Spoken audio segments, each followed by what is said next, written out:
tentang labeling terorisme, kami akan berbicara dari sisi prinsip negara hukum, ya. Karena labeling terorisme, maka secara otomatis yang akan diperlakukan di dalam proses penegakan hukum di Papua adalah Undang-Undang Nomor 5 Tahun 2000.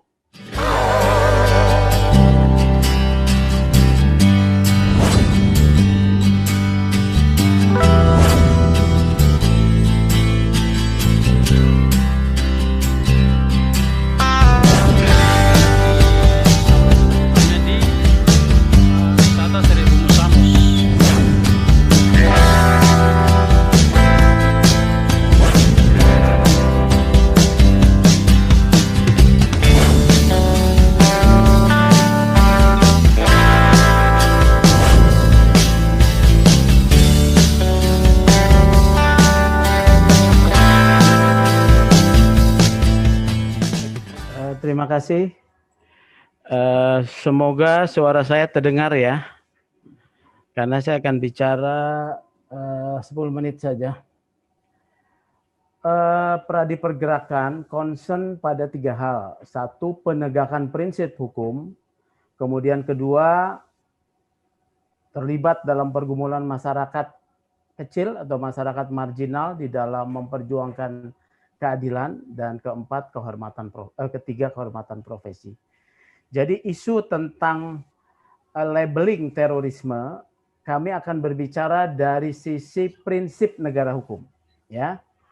Karena labeling terorisme, maka secara otomatis yang akan diperlakukan di dalam proses penegakan hukum di Papua adalah Undang-Undang Nomor 5 Tahun 2019, ya, tentang perubahan atas undang-undang tentang pemberantasan tindak pidana terorisme.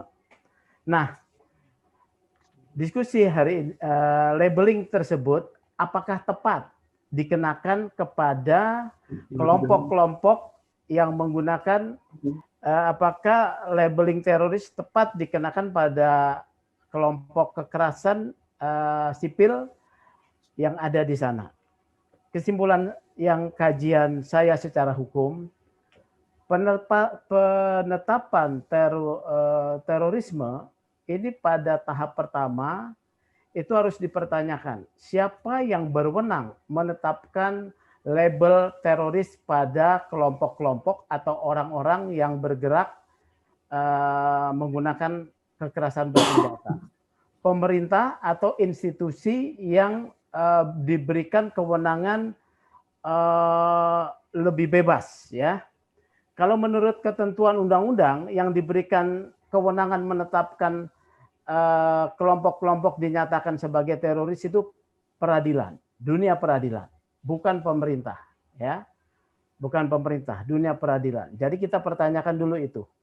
Dan yang kedua, apakah penetapan status terorisme kepada KKB katakanlah itu tepat menurut ketentuan Undang-Undang Nomor 5 Tahun 2018. Berdasarkan kajian saya, ya, secara yuridis saya katakan penerapan status terorisme tidak tepat diterapkan pada penerapan unsur-unsur delik pada tindak pidana korupsi, tindak pidana terorisme. Itu yang pertama, ya. Problemnya adalah bahwa penetapan KKB sebagai kelompok teroris, ya, itu tidak tepat memenuhi unsur-unsur yang diterapkan di dalam undang-undang terorisme, baik pada dasar pertimbangan considerance maupun pada aspek rumusan terorisme. Itu yang pertama, ya. Yang kedua, problem yang kedua adalah ada problem nanti konsistensi dalam proses penegakan hukumnya. Akan ada problem konsistensi. Jadi kita bahas dua hal ini, ya. Terorisme berdasarkan konsideransinya itu salah satu yang paling utama adalah satu tindak pidana kejahatan yang mengancam atau membahayakan ideologi negara. Membahayakan ideologi negara. Apakah benar KKB itu berpretensi untuk membahayakan ideologi negara. Itu pertama dulu ya. Kalau kita lihat praktek terjadi di dalam penetapan terorisme itu memang berbasis gerakan ideologis. KKB ini bukan. Dalam pandangan saya, KKB ini adalah satu gerakan yang didasarkan pada keinginan menentukan nasibnya sendiri. Dalam arti ini adalah satu gerakan politik, ada yang berbasis sayap politik, ada yang kemudian menggunakan pendekatan kekerasan. Nah, yang pendekatan kekerasan ini boleh ditindak. Tetapi aparat penindaknya itu harus polisi, karena kekerasan bersenjata masih dalam wilayah tindak pidana umum, ya. Peranan penggunaan pendekatan tentara tidak boleh nih. Kalau status KKB yang maju adalah polisi, penegakan hukum sipil. Tetapi ketika di labeling terorisme, di dalam undang-undang terorisme ini dibuka satu keran akan munculnya peran TNI dalam bentuk perbantuan. Saya sudah dengar tadi dari Pastor Bernardus, ternyata terjadi pergerakan masif pengembangan Kodim dan juga daerah-daerah teritorial TNI. Nah, ini kan menjadi satu pertanyaan, ya.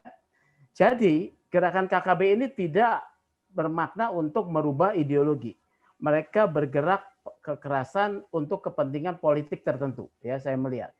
Kemudian berbasis juga penjelasan umumnya, serangan ancaman kekerasan sudah pasti adalah bagian daripada delik pidana. Ancaman kekerasan ada di mana-mana, menimbulkan rasa takut, sistematis mungkin juga, terorganisir mungkin juga, tetapi serangan ya terhadap warga sipil di dalam penjelasan umum Undang-Undang Terorisme dikatakan serangan pada warga sipil ini secara acak dan tidak selektif.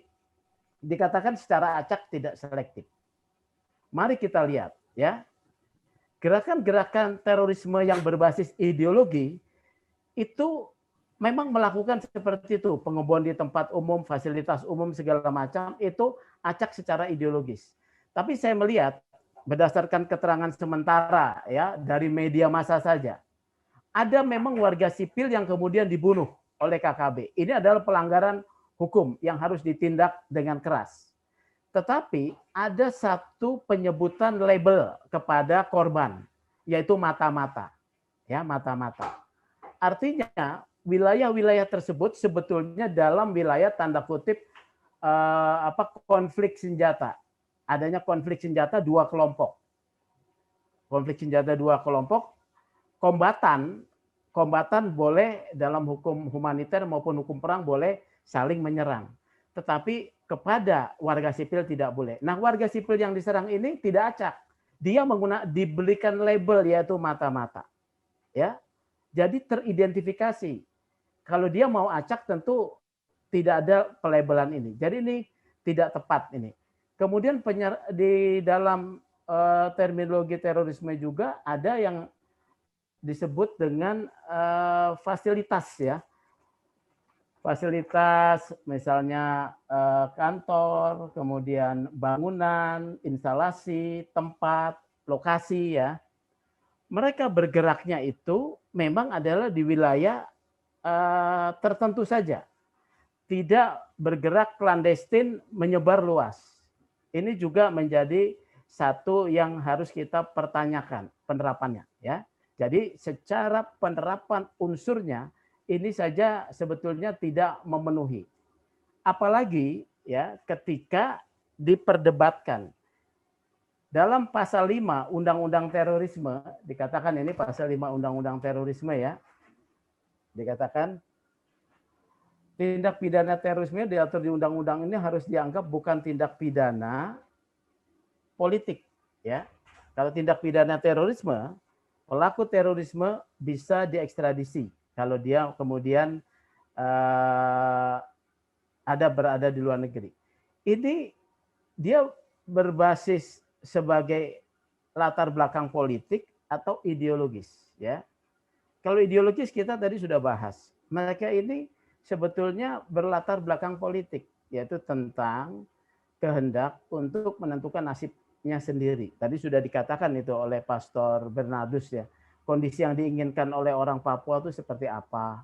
Kemudian juga oleh Saudara Mambe, walaupun Saudara Mambe tidak tegas ya. Seperti apa sebetulnya sikap penolakan daripada para politisi di Papua ya terhadap status penetapan ini. Tidak jelas buat saya. Para politisi di Papua ini abu-abu, termasuk gubernur, meminta pertimbangan segala macam. Saya akan masuk kepada kelompok pada problematika kedua, soal problematika konsistensi penerapan hukumnya. Ya. Dalam problematika konsistensi penerapan hukum ini, terjadi satu yang namanya perluasan pertanggungjawaban pidana pada pelaku. Kalau tindak pidana umum, ini dengar semua ya, dengar ya? Dengar ya. Kalau tindak pidana umum, yang ditindak adalah pelaku kejahatan tersebut. Pelaku kejahatan, yaitu KKB itu yang menembak, ya, yang menyuplai senjata, bisa disebut turut serta melakukan, membantu melakukan dalam konsep hukum pidana. Tetapi dengan menggunakan undang-undang terorisme ini, ada perluasan pertanggungjawaban pidana. Bayangkan, ya, bayangkan ini. Ada dikatakan orang yang menjadi anggota, ya, dikatakan orang yang sengaja menjadi anggota atau merekrut orang untuk menjadi anggota korporasi, misalnya katakanlah organisasinya apalah saya tidak tahu ya, KKB ini organisasinya apa.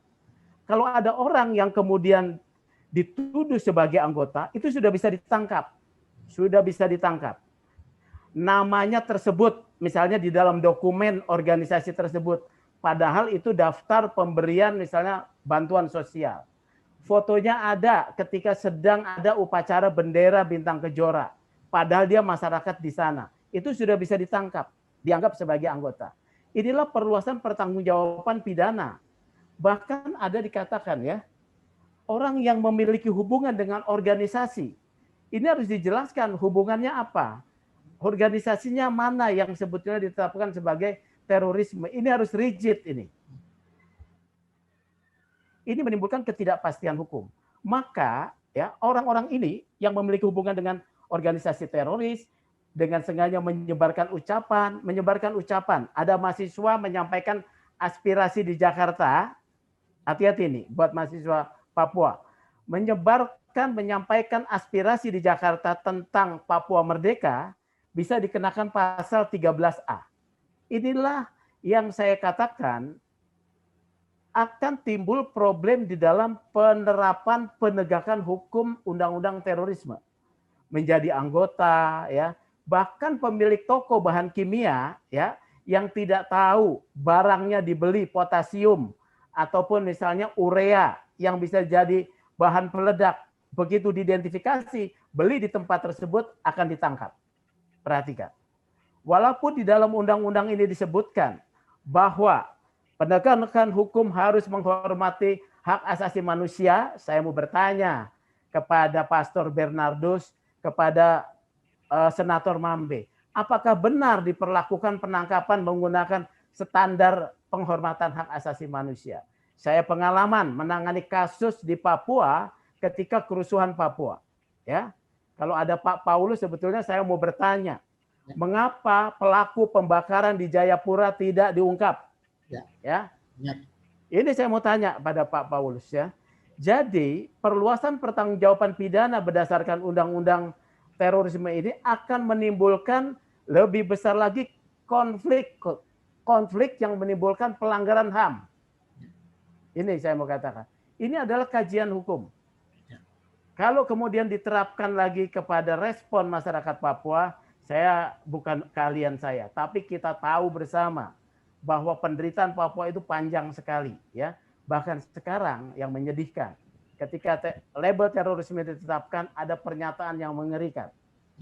Orang Jawa akan dibunuh. Saya orang Jawa, ya. Saya orang Jawa nih. Saya akan dibunuh nih kalau di sana.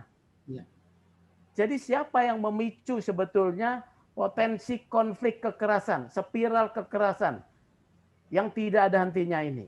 Ini harus diperhatikan sungguh-sungguh oleh semua pihak dengan sungguh-sungguh.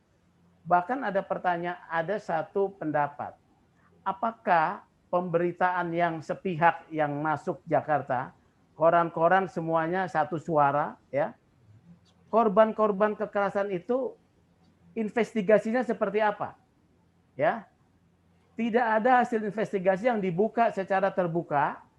Siapa yang menembak, jenis pelurunya apa, ya? Kemudian pelakunya siapa? Ini semuanya gelap. Ya. Jadi ini yang saya mau katakan sebagai seorang ahli hukum yang bergerak di bidang penegakan hak asasi manusia, saya sangat ada kekhawatiran besar bahwa spiral kekerasan dan pelanggaran HAM akan terjadi pasca penetapan status ini. Ya. Jadi itu dari saya.